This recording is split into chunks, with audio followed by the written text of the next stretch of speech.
AI will destroy voice actors and gamers will cheer. Yeah, it's about right. Bing.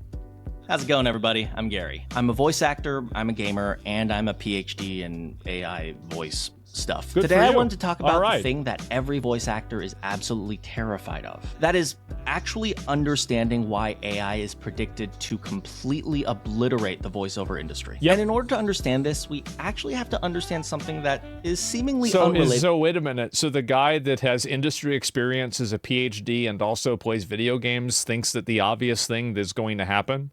Huh, wow, what a surprise.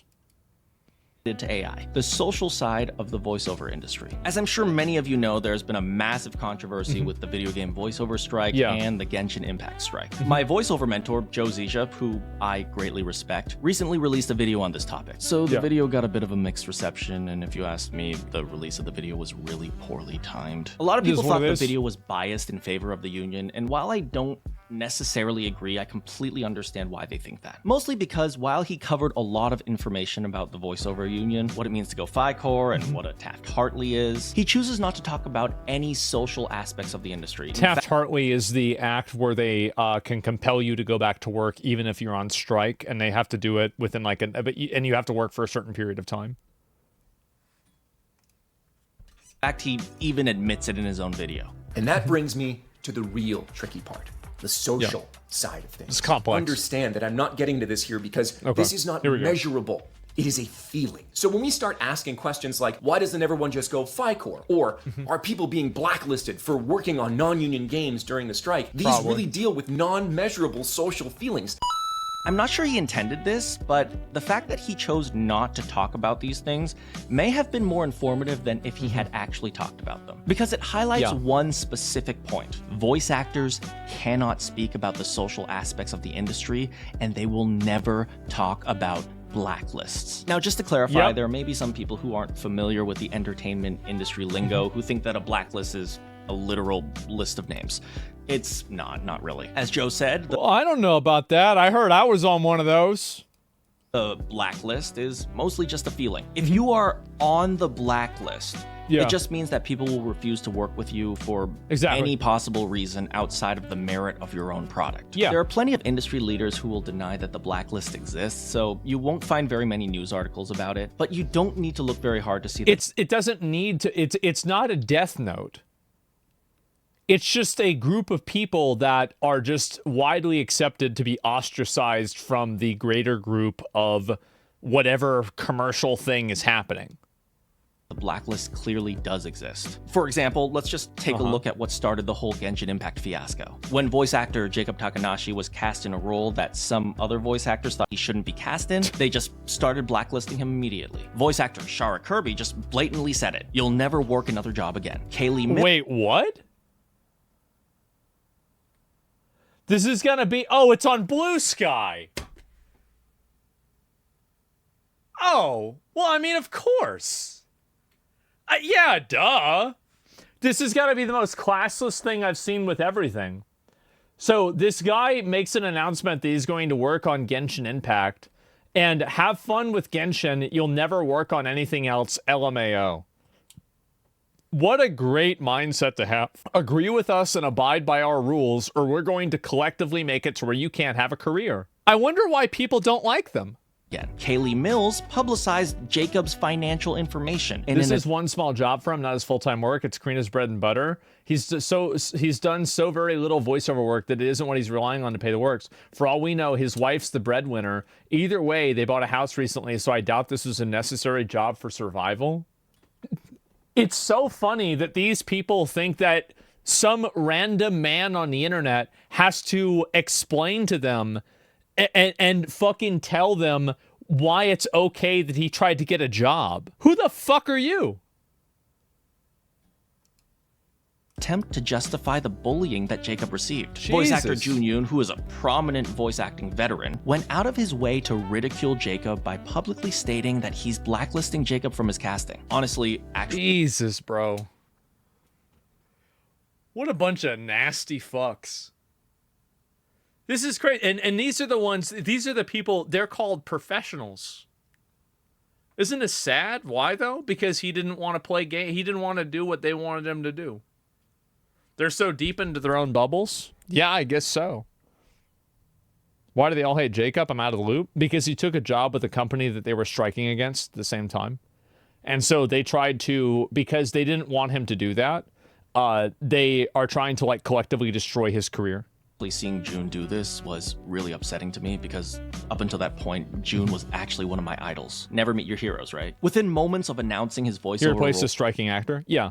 The industry started cutting all ties with Jacob. This happens all the time in the industry. Yep. In Jacob's case, it was because he had the wrong opinions or did something that people didn't like. But it might just be because you said something mean to someone or you criticized their work or maybe they just think you're ugly. There's virtually no way to stop a blacklist from happening, and it's actually an indicator of a much larger problem in the industry. The voiceover industry has no standards. And by standards, I don't mean like a girl doesn't have standards for her deadbeat biker boyfriend. I mean that the industry doesn't have a clear metric to evaluate a good voiceover performance from a bad voiceover performance. We can look at the field of engineering. Well, I think the reason why is because they don't care about that and they don't want standards because standards could put them at a disadvantage. So a lot of these people don't like standards. You know who hates meritocracy and standards and quantitative measuring? People that would lose because of it. That's the reason why. For a perfect contrast to this. Let's say two people are building a rocket. Yeah. One flies 20 feet before crashing, the other flies 50 feet before crashing. That in and of itself is a metric for evaluation. It is. Now, it might not be the perfect metric or the metric that you need to evaluate the effectiveness of a rocket, but at the very least, the metric exists. Something. More importantly, it's possible that the guy who built the better rocket is a complete jerk. Now, you can say you don't want to work with the guy because he's a jerk and he's terrible to work with, but you cannot deny that he built the better rocket. All this is just thrown out in the voiceover industry. Their metrics are like which performance is more emotional, which one is more nuanced, which performance is more real or grounded. These things sounds like a bunch of we just make this shit up as we go. Like, yeah, we're gonna just make up some bullshit. Aren't really metrics because they're all opinionated. Voice directors or voice actors or casting directors, they're eating each other endless purity tests. Yeah, of course. That's what these people always do.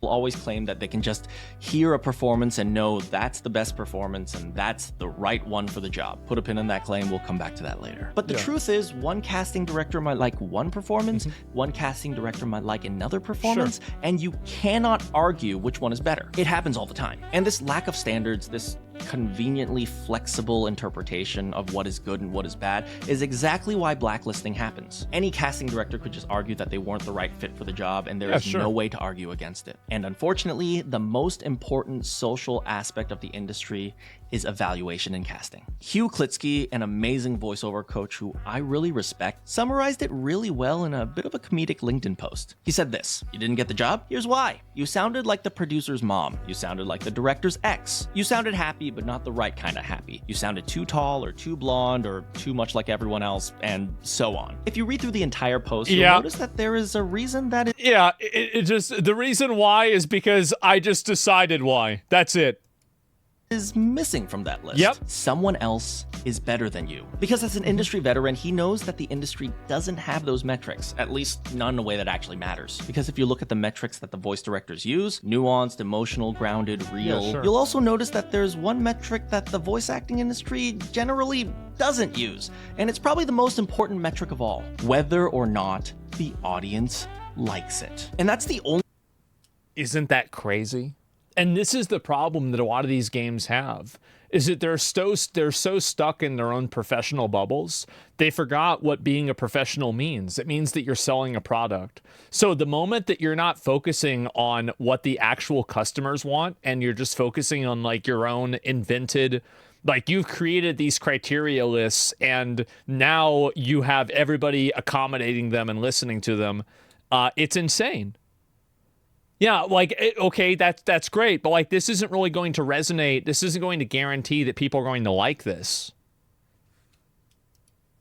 Only metric that actually matters. Anyone who's been paying attention to AAA video games the past few years knows that the industry, or it's actually pathetic to look at Assassin's Creed Shadows with Expedition 33.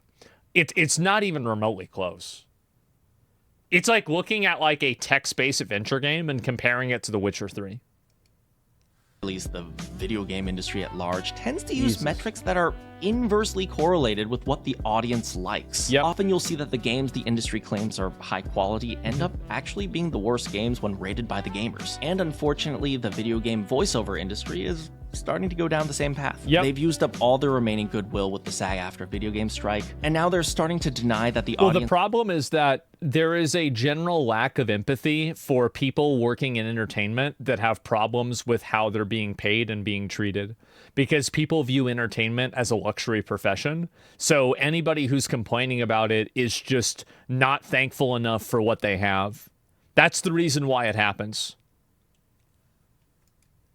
Is even relevant to the industry's success at all. But when the industry stops caring about how an audience evaluates their product, it always predicts the industry's failure, and worse, predicts their...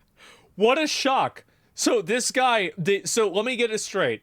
The PhD guy has come to the conclusion that if you don't care about what your audience wants, you're going to start losing money. I knew he was smart. What a fucking wizard. Take over by AI. But if you don't believe me and you want evidence, you can look at another industry that's been just completely demolished by AI. The visual arts. So when I first started my undergraduate in engineering approximately like 15 years ago, I tried to convince every single one of my artist friends that AI was a legitimate threat to art. And of course, they didn't believe me because art is the human endeavor. But I pointed to one very specific thing. Since the 20th century, art... You know what's really funny about it? Is that do you remember there was that one quote from I Am Legend where it was like, yeah, but can a human write a symphony and draw this art and do all this stuff? And then the robot was like, yeah, can you? That actually was so fucking telling. Not the iRobot, not I Am Legend. That was another Will Smith movie. Yeah, it was iRobot. And I Am Legend was like a few years after that. Like, I think that was very telling, and nobody even realized it. Y'all triggered? Yeah. Hits hard as fuck? Yeah, it was. I remember watching it, I was like, damn, he got you there. Industry had lost all standards. We were in the era of Jackson Pollock, who was famous for randomly throwing paint onto a canvas. One of artist Casimir Oh my god, my mom would be... my mom, by the way, knew all kinds of art stuff. She taught me all about art, about every fucking famous painting, fucking everything about it. And she was a fan of Jackson Pollock, and she got I always thought Jackson Pollock was just a bunch of fucking bullshit. And even now I understand, so Cody's a big fan, and so she had a few paintings from Jackson Pollock, obviously Prince. And I gave them all to Cody. I was like, you know what, Cody, you can have these. This is your guy. This is not my guy. I never understood this. That was it. They're all Cody's now. They're funded by the CIA. Yeah. Expressionism. Yeah. I could never get into it. His most famous paintings from 1915 was literally a black square. In 2010, a sculptor named Marcel Waldorf won an award for his sculpture of a woman urinating. Essentially, the idea that artistic beauty is in the eye of the beholder is kind of the prevailing theory right now. You couldn't just evaluate art and just say whether or not it was good or bad. This allowed artists to do just about anything and make up a reason for why it's art. But the moment AI art exploded onto the scene, the artists faced a major problem. And that problem actually had nothing to do with artistic skill, and it had nothing to do with technology. It was actually a philosophical problem. If artistic beauty is in the eye of the beholder, it is actually impossible to justify that human art is any better than AI art. Essentially, they... Fucking exactly, bro. Fucking exactly. People just make this shit up. Exactly. There it is. Yep. They had no way to justify their own existence because they gave up their standards over 100 years ago. And the lack of standards that allowed their artistic industry to exist was now being reinterpreted to justify that human artists were... Christie's AI art sale defies controversy, surpasses expectations, draws big money bids and thousands of protest signatures. Thousands of protest signatures? Oh no! Really? Oh no! no longer necessary. Because without Shut it standards, down. AI art is just as good as anything else. This led to a lot of panicking artists turning to really poorly thought out metrics. Things like AI art had no soul, or AI art had no art. AI art has no soul. Okay, well, I guess was Assassin's Creed Shadows made with AI art? What about Dragon Age the Veilguard? This whole idea of this abstract concept of soul, I think that the soul has left video games much longer than AI.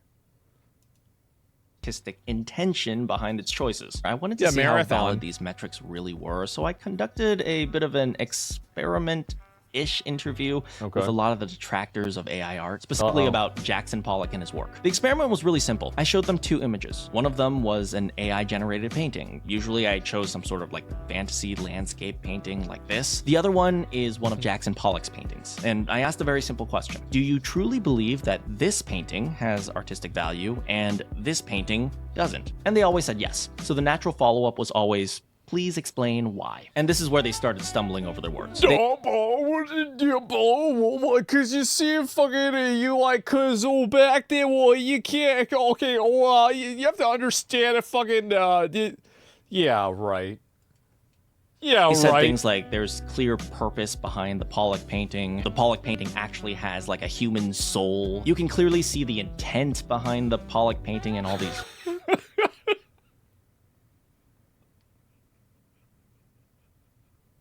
You just making some shit up, huh? You just riffing. Sorts just of talking that weird, bullshit. And even as they stumbled over their words, I always gave them the chance to take back what they said. Yeah. Something like, if you can't come up with a reason, you can just take it back and just say the 2 paintings are equal or something like that. Yeah. But for like the 100 people I interviewed, they never took it back. They always claimed that the Pollock painting clearly had intent and value and was more interesting, and AI art simply wasn't. So you can just imagine their panic. You know what I think would be an even better one? Get AI art of Jackson Pollock paintings, because AI can recreate other facsimiles of paintings that would be identical to his, and then have somebody pick out if you can really tell the difference. Give them 10 AI and 10 real ones. Pick out the 10 real ones. That's what I would do. When I revealed to them that that Pollock painting they just gassed up was made by AI.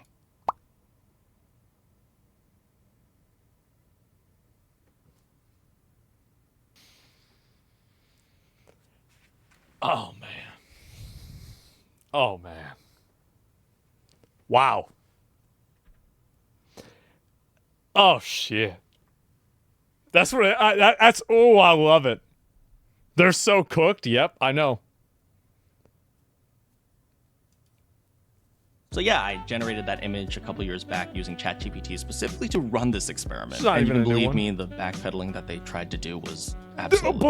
And from here, I asked them a very simple question. Based on what you know now, will you admit that AI art has real artistic value? And like half of them just stormed out before they even had a chance to answer, because they knew they couldn't answer. I still gotta without play this completely game, destroying man. their beliefs. If they answered yes, they had to admit that AI art was actually valuable. Yeah, of and course. if they answered no, they had to admit that they lied. They were Right. told that an image, in this case the AI Pollock image, was valuable simply because Jackson Pollock made it. And from there, they just reverse engineered any It's valuable because it's valuable. Great. Okay. Yeah, I can see why they're getting replaced. reason they wanted to justify why the image was valuable. That sounds familiar. Maybe like a casting director who listens to a voice actor he's friends with and just so happens to hear that he's the best. But everyone knows it's just the Emperor's new clothes. You know that story of the Emperor dancing around in his underwear and everyone has to pretend he's wearing pretty clothes because they don't want to get beheaded? We look upon a picture of paint thrown on a wall, and the artists demand that you pretend it's valuable. But when you show a coal miner a picture of a black square and tell him that it's more valuable than his entire career of mining for... Look, all famous art is, it's just NFTs for rich people. That's all. They're NFTs for rich people, and it's not even money laundering. The reason why they have value is because they are perceived to have value, and they are perceived to have value because people want them to have value. That's it. Do you own any art? Yeah, sure. I mean, like, I don't own any, like, myself. I mean, like, I'm not really into it, but my mom was, obviously. Like, she was an artist herself. And so, you know, like, there's paintings all around the house.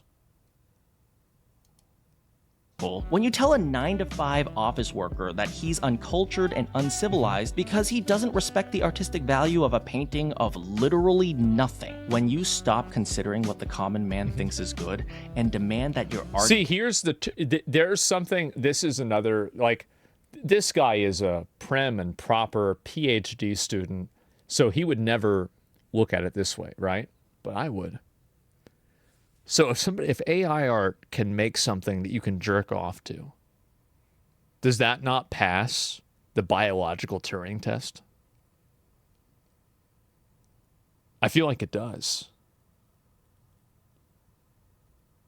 I mean, at that point, if it can elicit the most biological response that is innate to humanity, do you want to impregnate AI? Some of them. Not all of them.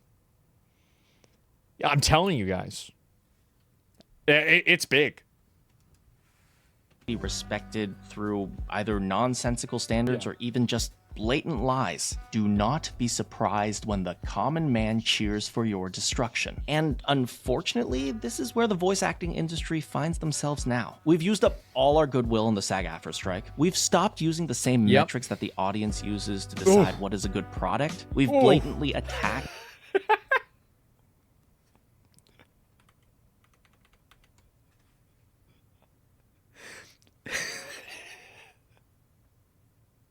Is it really that much different? Damn, that's crazy, right? What the hell? Wow.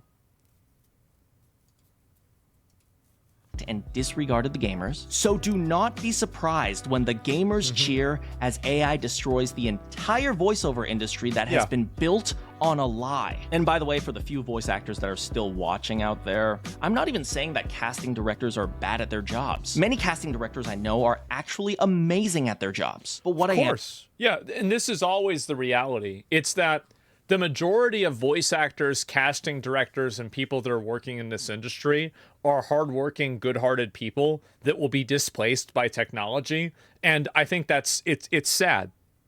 It is. It's sad that's going to happen.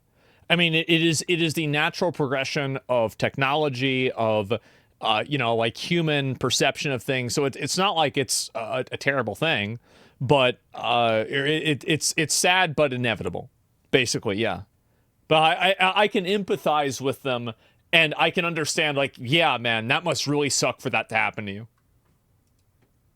I'm saying is that if you cast someone for a job, you better be able to justify it to the audience. Because casting is effectively deciding who gets to represent your product. So if you end up casting someone who attacks the gamers, is a bully, is threatening, or is just blatantly hostile, I guarantee you... See, that's the issue, is that, like, if you hire people that people don't like, that's going to be a bad thing. Like that Rachel Zegor girl, like, everybody hates her now. Like, she's done. She's cooked.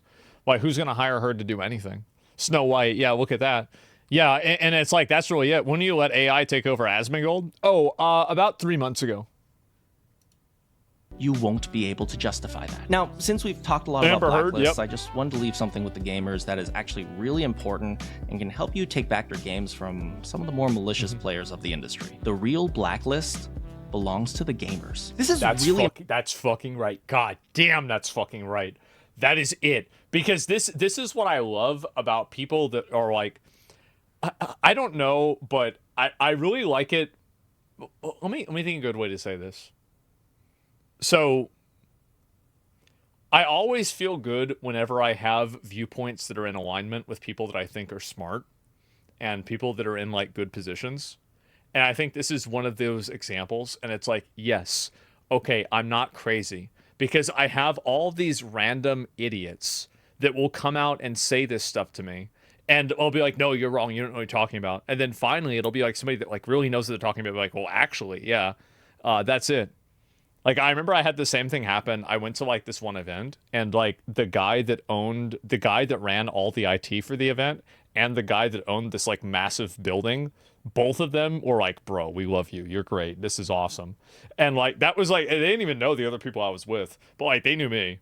So I was like, yeah, that's, of course. Important to understand because as a collective, you gamers have a blacklist that is far more powerful than anything else in the industry. Somebody says, what do you gain by going after the actors and the artists? Well, like, for example, like if a person who is making content is making statements and doing things that you don't agree with and pushing an ideology that you think is reductive or bad or is just rude and you don't like them, I think that exercising your commercial freedom to choose not to consume content with them involved, I think that's part of your rights as a customer. And so, like, yeah, you get better products. Exactly. And so, like, why do you want to have to deal with that? Better games? What else? Well, that's it. That's what matters. Discourage retard behavior? Yeah, exactly. People don't want to reward retard behavior. As a collective, you gamers have a blacklist that is far more powerful than anything else in the industry. Just look at Ubisoft. And it's actually really easy to use. So say there's a voice actor that you think doesn't represent what you want the gaming industry to be. Don't you spend simply money. need to take 2 very easy steps. Step 1, don't buy their games. What? Super easy, right? If they're in a game and you don't want them to represent the industry, just simply refuse to buy their games. The companies will notice. What? And frankly, you guys have done a great job of that in the past. We have. We've been sending them all back to McDonald's. They're all going back to DoorDash. And that's it. And it will take time. It's not going to happen overnight, but it will take time. And it will happen. A whole bunch of games that you all felt were not really what you wanted. Honestly, it's kind of scary how good you guys are at that. Step 2,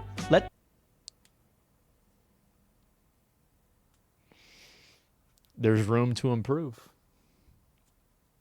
There's lots of room to improve. The companies know why you're not buying their games. When a company announces their game on Twitter, for example, simply make a straightforward and simple statement. Something like, due to how this person bullies their fellow voice actors, I will no longer be buying games that feature them. Or, I believe that this person does not represent what I want from the gaming industry, and I will no longer be buying games that feature them. Well, what really matters, like, you know, talk is cheap, right? A lot of people say this. Like, do you remember all the times that, like, somebody would make, like, I did this, or, like, a lot of people did this. Like, they would complain about the game constantly, and then they just go right back to playing it. The real thing and what really matters is if you actually act on these impulses and you simply actually stop buying it. But the next part is really important. Do not be lulled into a bad faith conversation. If someone responds to your post with insults or hatred... Never play a game on somebody else's rules. Don't do it. They're going to set you up to lose. Simply ignore them. Do not turn your statements into bullying, and definitely do not turn them into threats, doxing, or harassment. The arts industries are really good at ignoring criticism. Like, am I in a competition with Little Kerbo to get the most death threats from Insol MiHoYo fans? Because if so, I want out. I have had death threats every day since I announced that being the voice of Paimon. Well, I mean, I guess Karina, today must be a really good day for her, right? Because now she's not going to voice the character anymore, and she won't be getting any more death threats. I think this is a win-win situation. The players win, and she wins. Everybody's happy. This is a huge W. It's insane that people have nothing better to do than harass and send death threats. How much do you want to bet if you click on this person's profile, they've been harassing people and, like, contributing to harassment of somebody else?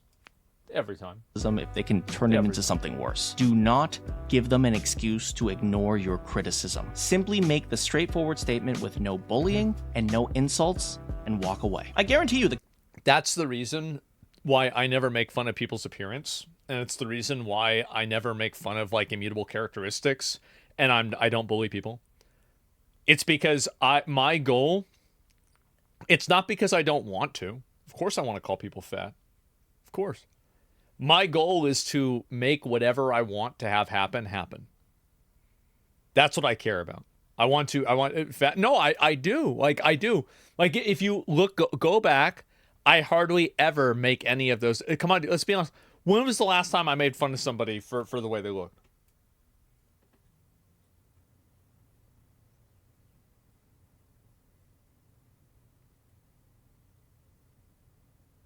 Today? When?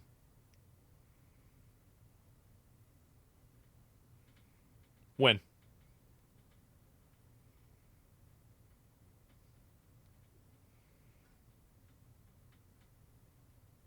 That's right. So I don't. Chat's projecting hard. Yeah, bro, you call everyone hogs, my dude? No, you see, like, I make fun of fat people in general, but I don't call people fat specifically. You guys ever notice that?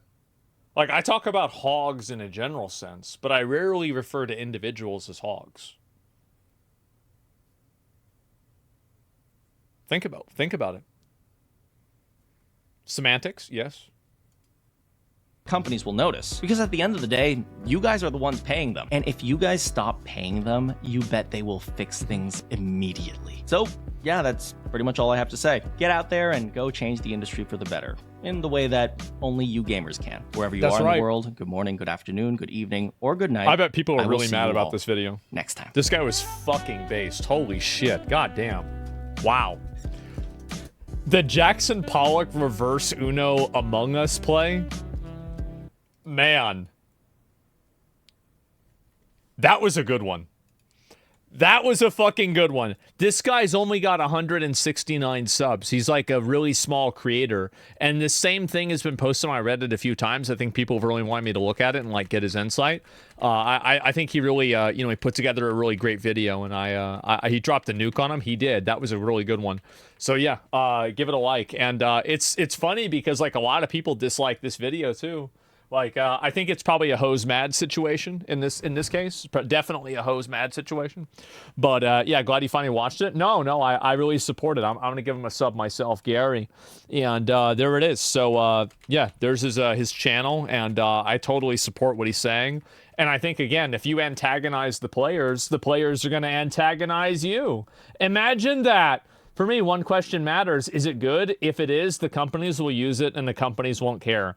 And then he knows. That pretty much sums it up. Actors and artists care about the process and creativity of art, but at the end of the day, the public cares about whether or not it's good. I'm glad you posted this because your sentiment is exactly what I'm trying to get the VAs to realize. It is impossible to have a man understand something when his salary depends on not understanding it. I think this is an Upton Sinclair quote. I'm not sure exactly who it was. But yeah, this predates AI. This predates all of this stuff. Shit, true. Yeah, this is a very common sentiment. It's been going on for years, hundreds of years probably. They don't want to understand it. That's it. AI will never insult your customers on Twitter. Executives know this. Yep. There we go. The two big reasons why I refuse to buy any product that comes with AI.